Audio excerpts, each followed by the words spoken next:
Hi, Sharon. Thanks a lot for joining me on Connecting Minds.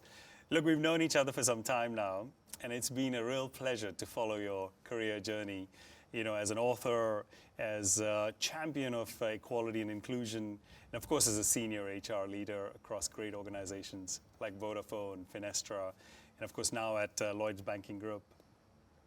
So, I'm looking forward to our discussion today on a couple of topics that are really on top of our mind. And, keen to hear your perspective around, leadership in this difficult environment, engaging talent, diversity and inclusion. And what better place to do this conversation than the Science Museum, which is a house of so many iconic objects and also such amazing stories about scientific achievements. So this is a fantastic place to get together. Yeah, no, and thank you so much. And you missed the most important thing. I'm a mom as well in the middle of all of that. And actually, we've just been talking about watching you with your boys over the years and those fantastic photos that you share with us all. So, thank you for being a real role model in that. Great. So look, with so much changing in the environment, it's just constantly evolving. It's so crucial for organizations to, kind of have the right leaders with the ability to lead, to inspire, to direct and also share learnings among their teams.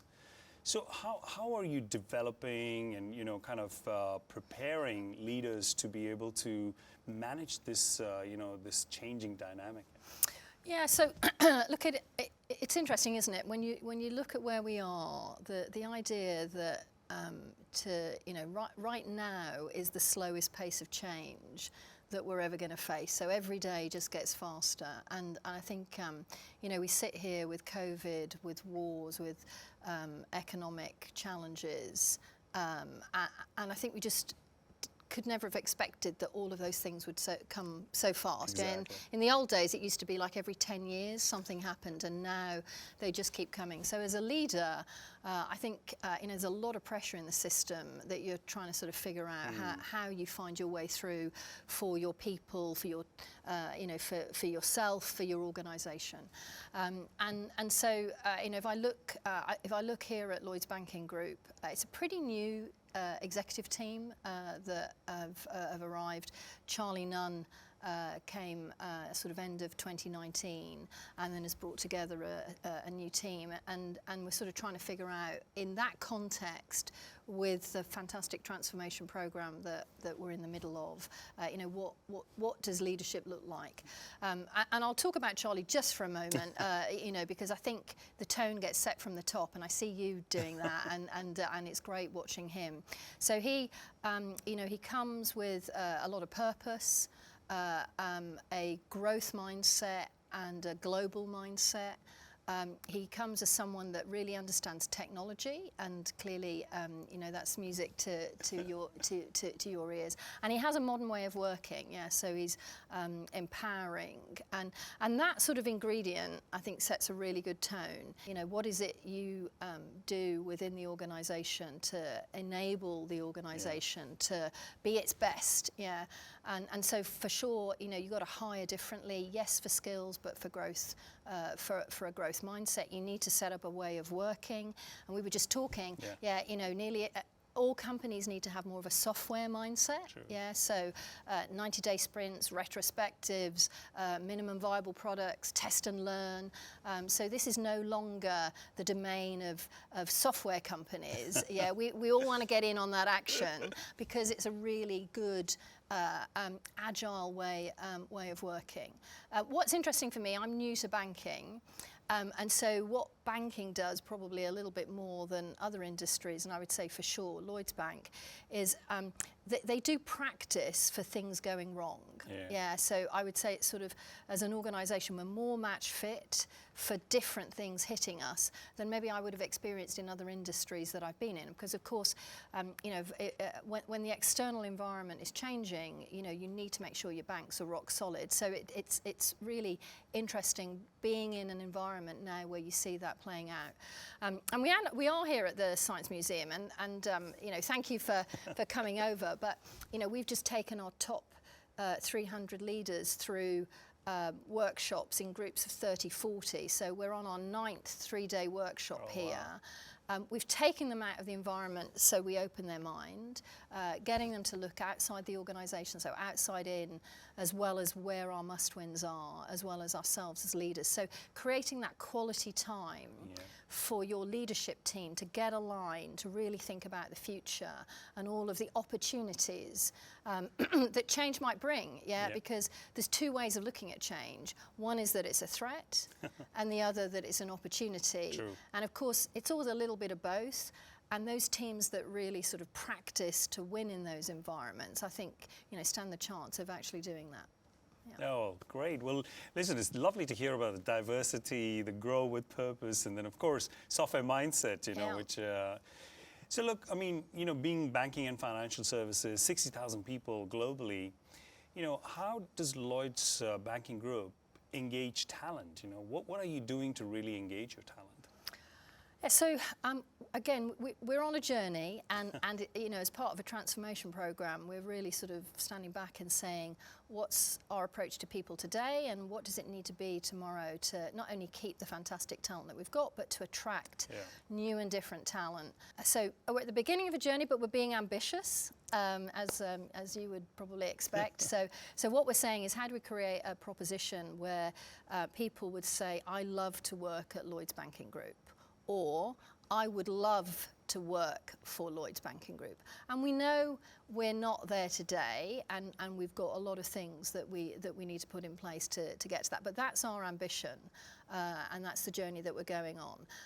And so, we think about how do we get a place where people can do their best work? How do we create a place where people can genuinely grow? And I think we can all, sort of understand that that's really important. And then actually, how do we create a place where people really thrive? And so, those are the areas that we're really sort of doubling down on and saying, how do we create fantastic, really, sort of compelling ways of working, skilling, reskilling propositions, places where people feel really included, where mental health, it's okay to say you're not okay. And then actually, how do we really get to a place where we connect with our communities? True. We play a big part, 2,000 charities in the UK we have relationships with and also help them clearly with funding, over 20 million a year. That's also a massive opportunity to get thousands of our people actually giving their time and engaging. And of course, when you do that, you realise that mostly we're pretty privileged, and how do we use some of that privilege to reach out into our communities and engage and play our part. So we're doing all of those things on the journey. I would say, we're sitting here, cost of living has been a massive sort of real issue for sure our customers, but also for our people. And so I think when you talk about how do you create an engaged environment, I think you have to be listening, and we moved from an annual approach to listening to an always on. And what we heard was that people were pretty scared about the cost of living crisis, and so we were one of the first organisations, and for sure the first bank last August, to do a £1,000 payment, put 67 million on the table to give people just some extra money in those moments. And then we did a really early pay deal, and again we led the banking industry where we took the money that we had to spend and we put it on the most junior employees. So 43,000 people got an 8 to 13% pay rise. So that we were really sort of targeting our money where we needed to. And that created certainty really early for people, that they knew what money would be in their pockets. So I think when you look at engagement, for sure there's lots of things you need to do, but sometimes you need to do almost Maslow's hierarchy of needs, the stuff that people really need. So I think that always on listening allows you to figure out those moments. Now I think what then becomes more exciting, again, we're here at the Science Museum talking about what we're doing with our Senior 300, but actually what's more exciting is we're about to launch a program that will include 6,000 people going Right. through a version of what we're doing, because always what you're trying to do is create movements in organisations. How do you mobilise your organisation to change, evolve, and actually it's never about just the senior team. It's always about, you know, sort of people right the way across yeah. the organisation. So those are the sorts of things that we're doing to try and engage more of the organisation. Oh, great. Well, thanks for sharing that, because I mean, well, we've got the war for talent constantly, and so I really like this always on, constant thinking and tweaking and trying to figure out how to support and engage people. So Sharon, last one then. Well, you know, what would you say are, for example, an event or trend or change that you anticipate would impact diversity and inclusion over the next 5 years? Yeah, well, you know, this is like massively close to my heart. So I spend a lot of time thinking about this, you know, with a global mindset. And I think, you know, there are a few views that I have. So I think we will move forward and backward. Yeah. So, you know, I see us making solid progress on some of the gender issues that we have. There are even moments when I see movements around Black Lives Matter, and I think, you know, this could be a breakthrough moment for that community. So you see these sort of green shoots, and for people like you and I, that fills you with hope. Yeah, but at the same time, I look at abortion rights in America. I look at women in Afghanistan, and their world just got closed down. I see the transgender community being victimised, really, and I think probably the most significant trend that we'll see in that way, you know, if we look between now and 2050, there'll be 1 billion displaced people through to climate change, and that will mean we'll have a global migration that will create many tensions that often come out, you know, showing the worst of humanity. So I think we'll move backward and we'll move forward. I think getting sort of a bit closer into, you know, D&I, I think we'll start to move from it's about gender, it's about LGBTQ, it's about ethnicity, to it's about intersectionality. Right. And it'll no longer be I'm a woman, it'll be I'm a black woman who happens to be LGBTQ, and how do all of those things play out, and think about me, you know, with those characteristics. Don't think about me as a woman, or, you know, so I think as people that are trying to help move forward diversity and inclusion, I think we're going to have to get more sophisticated than we have been. And then I think, you know, the last one, again, getting closer to home, I think technology is going to play an increasingly important part, you know, for software AG, artificial intelligence, right up your, you know, your street. I think this could be a very powerful positive force for inclusion and diversity, or a negative one. Yeah, the ethics, the algorithms, it could either unlock inclusion or it could industrialize exclusion. Sure.